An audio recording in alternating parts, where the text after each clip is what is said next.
Perkenalkan, nama saya Rifni Aulia Nabila. Saya berasal dari Prodi 1A Keperawatan dengan NIM 2314201040. Di sini saya akan menjelaskan tentang 10 sistem anatomi manusia. Yang pertama, sistem persarafan. Sistem persarafan merupakan suatu struktur yang terdiri dari komponen-komponen sel saraf yang disebut juga dengan neuron. Sistem saraf yang terbagi menjadi sistem saraf pusat dan sistem saraf tepi. Sistem saraf pusat atau yang pertama adalah saraf otak, yang berfungsi untuk mengendalikan tubuh dan bekerja sama dengan saraf tepi untuk memberi kemampuan manusia beraktivitas, seperti berjalan, berbicara, bernafas, hingga makan dan minum. Yang kedua, sistem endokrin. Sistem endokrin yaitu jaringan kelenjar yang memproduksi hormon dan melepaskannya. Hormon-hormon ini membantu mengontrol banyak fungsi penting, termasuk kemampuan pengembangan kalori menjadi energi yang digunakan untuk menjalani fungsi seluruh sel dan organ tubuh. Ada bagian-bagiannya yaitu hipotalamus, kelenjar di bawah otak, kelenjar tiroid dan paratiroid, pankreas, kelenjar adrenal, piasenta, testis pada pria, indung telur pada wanita, timus, dan kelenjar pineal. Yang ketiga, sistem reproduksi. Sistem reproduksi pada pria dibagi dua, yaitu bagian luar dan dalam. Bagian luar yaitu yang pertama penis, berfungsi untuk menyalurkan sperma ke alat reproduksi perempuan. Dan yang kedua, skrotum, adalah kantong yang di dalamnya terdapat testis yang memproduksi sperma atau spermatozoa. Bagian dalam yaitu epididymis, berfungsi untuk mengangkut sperma ke vesika seminalis atau saluran lurus mengarah ke atas. Selanjutnya, saluran edukasi, yang berfungsi untuk mengeluarkan sperma agar masuk ke dalam uretra. Dan yang terakhir, uretra, yaitu terusan saluran edukasi yang terdapat di penis. Selanjutnya, reproduksi wanita. Reproduksi wanita sebagian adalah bibir besar karena fungsinya melindungi organ bagian luar lainnya. Alat kelamin wanita adalah sebagai jalur masuk sperma. Organ reproduksi bagian luar. Yang pertama, labia majora, disebut dengan reproduksi unitas sebagai bibir besar. Yang kedua, labia minora, yaitu yang mengelilingi vagina dan uretra. Dan yang terakhir, sisi sebelah lubang vagina dan bisa mengeluarkan cairan atau lendir melumasi area misfi atau tonjolan kecil sensitif ditutupi oleh lapisan kulit anatomi. Yang keempat yaitu sistem respirasi atau sistem pernapasan. Sistem pernapasan pada manusia adalah sekumpulan organ yang terlibat dalam proses pertukaran oksigen dan karbon dioksida dalam darah kita. Anatomi pernafasan yang pertama adalah menaksir atau clean. Sistem pernapasan ini memiliki banyak pusing dan juga dia tak hanya mampu membantu Anda bernafas. Fungsi sistem pernafasan lainnya yaitu membuat Anda bisa berbicara, membawa sesuatu densanya, dan mengalirkan udara sesuai suhu tubuh, dan melembabkan sesuai dengan kondisi tubuh kita sedang, serta melindungi saluran udara dari zat berbahaya dan iritasi. Nama-nama bagian pernapasan yang pertama adalah mulut dan hidung. Mulut dan hidung adalah pintu masuk keluar udara ke dalam tubuh. Yang kedua adalah sinus beruang, setelah di antara tulang kepala yang mengatur suhu dan kelembaban udara. Yang ketiga, tenggorokan, adalah tabung yang mengalirkan udara dari mulut hidung ke batang trakea. Yang keempat, trakea. Trakea adalah bagian tubuh yang menghubungkan tenggorokan dengan paru-paru kita. Tabung bronkelus adalah tabung di bawah tenggorokan terhubung dengan paru-paru kita, sedangkan paru-paru adalah organ yang mengeluarkan oksigen dan masukkannya ke seluruh tubuh. Diafragma adalah otot yang membantu paru-paru menarik dan mengeluarkan udara secara kita bernafas dan kita mengeluarkannya. Selanjutnya paru-paru kita serta alveolus, kantong udara kecil di paru-paru sebagai tempat pertukaran oksigen dan karbon dioksida. Selanjutnya adalah bronkiolus, cabang dari bahan Kl yang mengarah ke alveoli adalah kapiler pembuluh darah yang dinding alveoli yang menggerakkan oksigen dari karbon dioksida. Bagus paru-paru bagian paru-paru. Berbentuk bulat jika di paru-paru kanan dan 2 di paru-paru kiri. Kantung tipis yang mengelilingi lobus paru-paru cilia, rambut kecil yang berguna menyaring debu dan energen dari saluran pengawas kita. Tentunya adalah ring yang berongga yang dapat mengeluarkan suara saat udara masuk dan keluar. Yang keempat yaitu sistem muskuloskeletal, yaitu struktur yang mendukung anggota tubuh, leher, dan punggung, yang terdiri dari otot, jaringan ikat, saraf, tulang, serta sendi. Sistem ini berperan penting dalam gerakan tubuh. Oleh karena itu, bila sistem ini terganggu, kemampuan dalam bergerak dan melakukan aktivitas pun bisa terganggu. Anatomi sistem muskuloskeletal. Sistem muskuloskeletal tersusun dari berbagai bagian dan jaringan tubuh, yaitu yang pertama, tulang. Tulang merupakan salah satu bagian utama dalam sistem muskuloskeletal yang berfungsi untuk menopang dan memberikan bentuk tubuh, menunjang gerakan tubuh, melindungi organ-organ tubuh, serta menyimpan mineral kalsium dan fosfor. Orang dewasa umumnya memiliki sekitar 206 tulang. Tulang terdiri dari lapisan luar dan dalam. Lapisan luar tulang memiliki tekstur keras dan terbuat dari protein, kolagen, serta berbagai macam mineral termasuk kalsium. Sementara itu, bagian tulang memiliki tekstur yang lebih lembut dan berisi sumsum tulang, yaitu tempat diproduksinya sel darah merah, sel darah putih, dan trombosit atau keping darah. 2. Sendi. Sendi merupakan sambungan antara kedua tulang. Sendi ada yang bisa digerakkan tetapi ada juga yang tidak. Sendi yang tidak bisa digerakkan contohnya adalah sendi terdapat di lempengan tengkorak. Sedangkan sendi yang bisa digerakkan meliputi sendi jari tangan dan kaki, siku, pergelangan tangan, bahu, rahang, panggul, lutut, dan pergelangan kaki. 3. Ada 3 jenis otot, merupakan bagian dari sistem muskuloskeletal, yaitu otot rangka, otot jantung, dan otot polos. Otot rangka adalah otot yang melekat pada tulang dan sendi. Otot ini bisa meregang dan berkontraksi pada tubuh bergerak, seperti saat berjalan, menggenggam benda, atau saat mengubah posisi tubuh. Misalnya menekuk dan meluruskan tangan atau kaki. Sementara itu, otot polos adalah jenis otot yang terdapat pada organ-organ tubuh.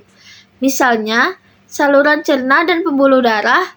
Aktivitas otot polos diatur oleh saraf otonom, sehingga mereka dapat bekerja secara otomatis. Sama seperti otot polos, otot jantung juga bekerja secara otomatis dalam memompa darah ke seluruh tubuh, tetapi struktur jaringan otot ini mirip dengan otot rangka. 4. Tulang rawan. Tulang rawan adalah sejenis jaringan ikat yang menutup sendi. Selain berada di antara sambungan tulang, tulang rawan juga ada di hidung, telinga, dan paru-paru. Tulang rawan memiliki struktur yang kokoh, tetapi lebih kenyal dan lentur. Tidak seperti tulang rangka. Tulang rawan bertugas untuk mencegah tulang dan sendi saling bergesekan, serta menjadi peredam fisik saat tubuh mengalami cedera. 5. Ligamen. Ligamen adalah jaringan ikat yang menghubungkan tulang dan sendi. Ligamen terdiri atas serat elastis yang tersusun dari protein. Jaringan ikat ini berfungsi untuk menopang sendi seperti lutut, pergelangan kaki, siku, dan bahu, serta memungkinkan pergerakan tubuh. Dan yang keenam atau yang terakhir adalah tendon. Tendon adalah jaringan ikat tebal yang berserat yang berfungsi untuk menghubungkan otot ke tulang. Tendon terdapat di seluruh tubuh, mulai dari kepala, leher, hingga kaki. Ada banyak jenis tendon dan salah satunya adalah tendon Achilles, tendon terbesar di tubuh. Tendon ini menempelkan otot betis ke tulang tumit dan memungkinkan kaki serta tungkai untuk bergerak. Sementara itu, tendon rotator cuff di bahu berfungsi untuk menunjang gerakan tubuh, bahu, dan lengan. Yang keenam yaitu sistem kardiovaskuler. Sistem kardiovaskuler adalah suatu sistem organ yang berfungsi memindahkan zat dan nutrisi dari sel. Sistem ini juga membantu stabilisasi suhu dan pH tubuh atau bagian dari homeostasis. Sifat kimia dan fisiologis cairan tubuh. Pertama, darah mengangkut oksigen dari paru-paru ke sel dan karbon dioksida dalam arah yang berlawanan atau respirasi. Yang kedua, yang diangkut adalah nutrisi yang berasal dari pencernaan seperti lemak, gula, dan protein dari saluran pencernaan dalam jaringan masing-masing.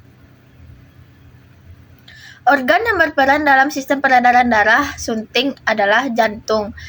Jantung merupakan organ vital sistem peredaran darah. Fungsi jantung dalam proses sirkulasi adalah untuk memompa darah ke seluruh tubuh. Jantung bekerja sama dengan pembuluh darah dalam proses sirkulasi. Pembuluh darah memiliki peran mengedarkan darah dari ke jantung. Darah juga merupakan komponen inti dalam proses ini. Darah mengandung oksigen dan nutrisi yang akan disalurkan pada setiap sel-sel tubuh. Selain organ-organ tersebut, ada organ tambahan lainnya yakninya paru-paru. Paru-paru tak hanya berperan dalam proses respirasi pada sistem sirkulasi, paru-paru bertugas menukar karbon dioksida dalam darah dengan oksigen yang dihirup saat proses pernapasan berlangsung.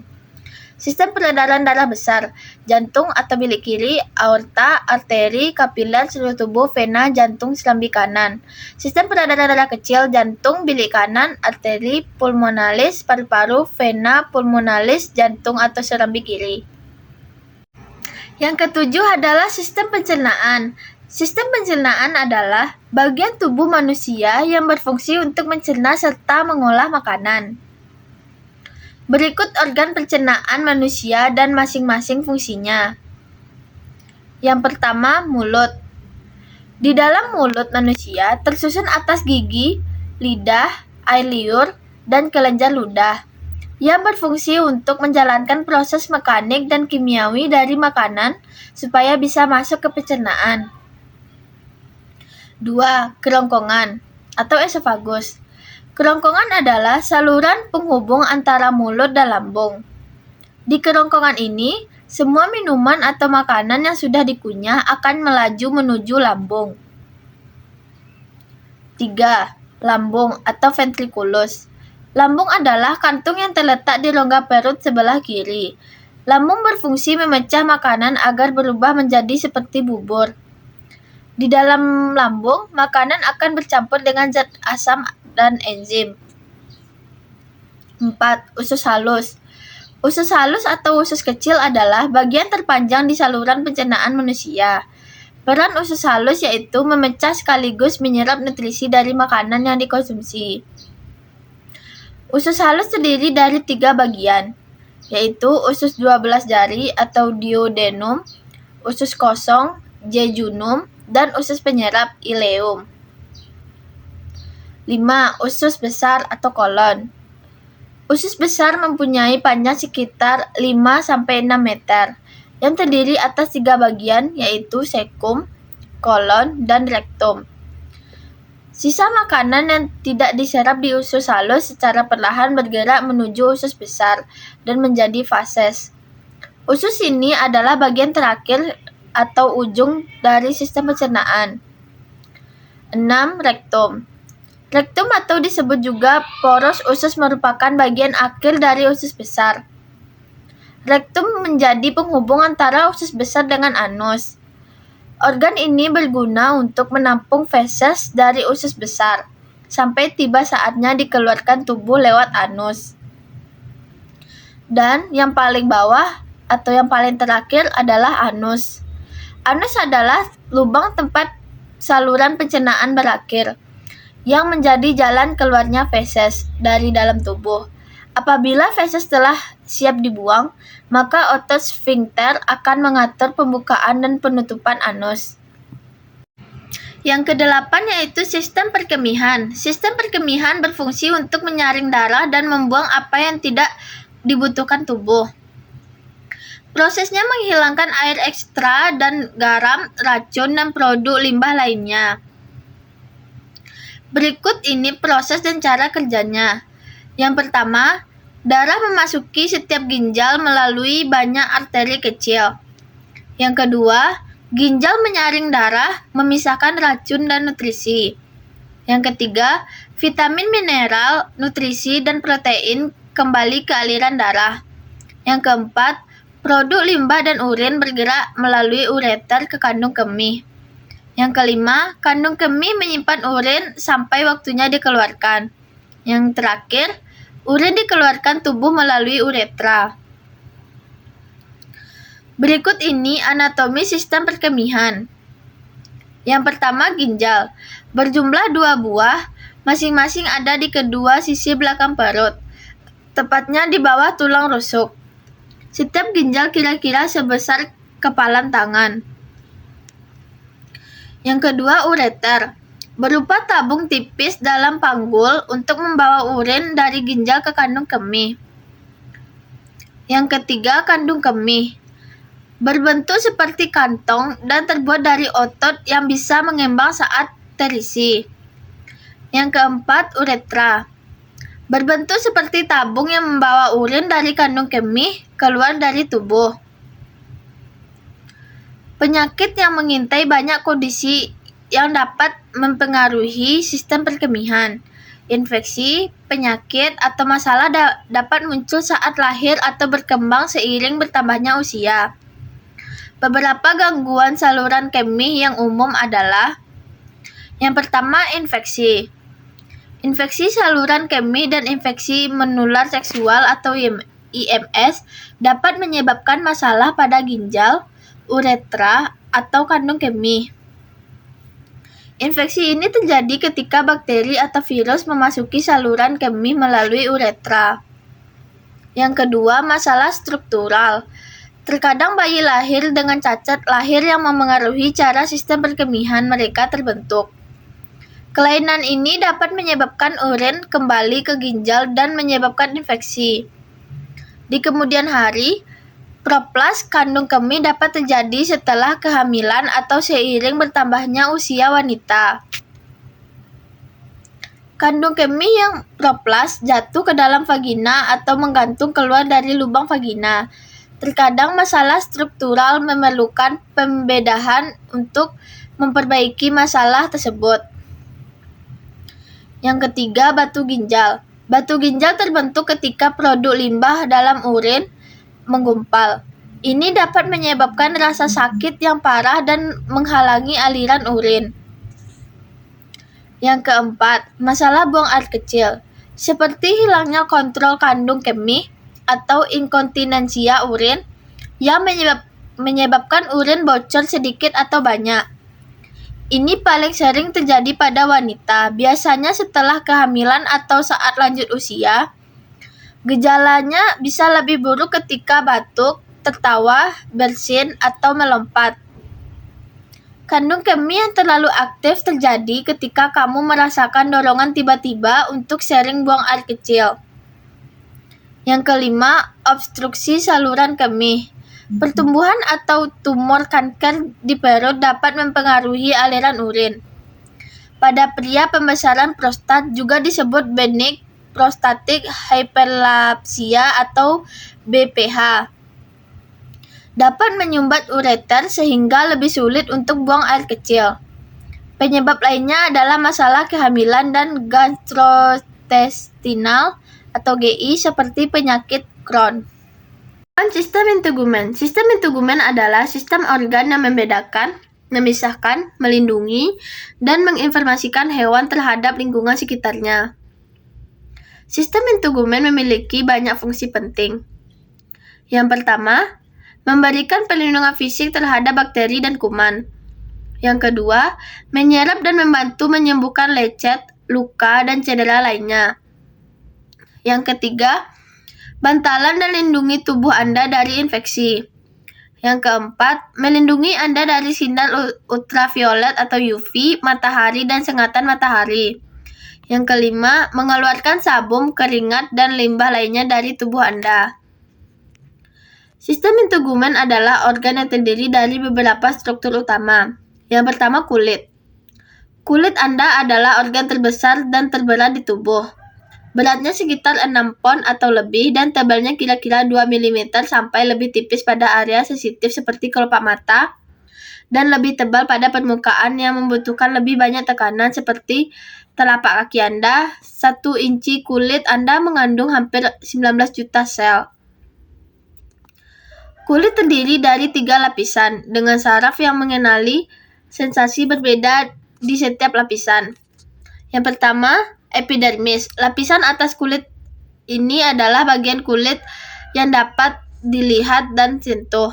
Ini terdiri dari 3 jenis sel, melanosit, keratinosit, dan Langerhans. Ini memberi warna pada kulit dan memberikan penghalang tahan air. Yang kedua, dermis. Lapisan tengah kulit Anda. Lapisan ini adalah yang paling tebal. Ini berisi kelenjar, keringat, dan minyak serta folikel rambut. Yang ketiga, hipodermis. Lapisan terbawah kulit. Lapisan lemak pada kulit adalah yang membantu melindungi tubuh Anda. Struktur utama yang kedua yaitu kuku. Kuku Anda melindungi ujung jari tangan dan kaki Anda. Anatomi kuku terdiri dari pelat kuku, bagian kuku yang keras yang Anda dapat lihat, dasar kuku, kulit di bawah lempeng kuku, kutikula, kulit tipis di dasar lempeng kuku, matriks, akar kuku yang bertanggung jawab untuk membuatnya tumbuh, lunula, bagian lempeng kuku yang berwarna putih berbentuk bulan. Struktur utama yang ketiga, rambut.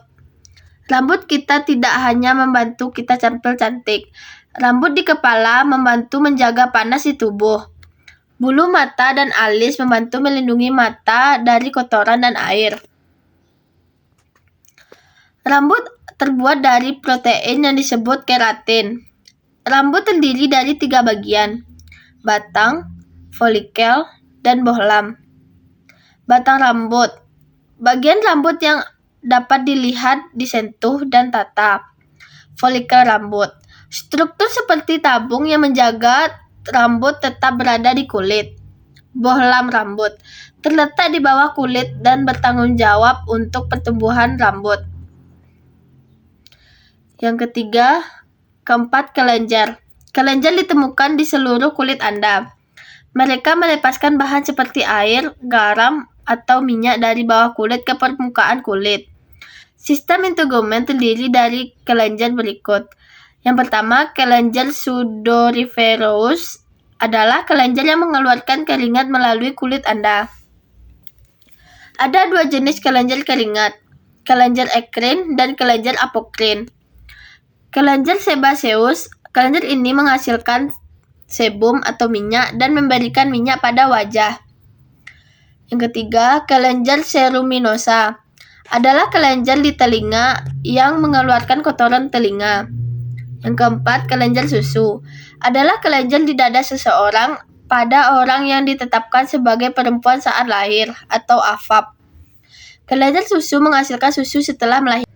Yang terakhir, imun dan hematologi. Sistem imun dan hematologi adalah 2 sistem yang berbeda, tetapi keduanya sangat penting untuk menjaga kesehatan tubuh manusia.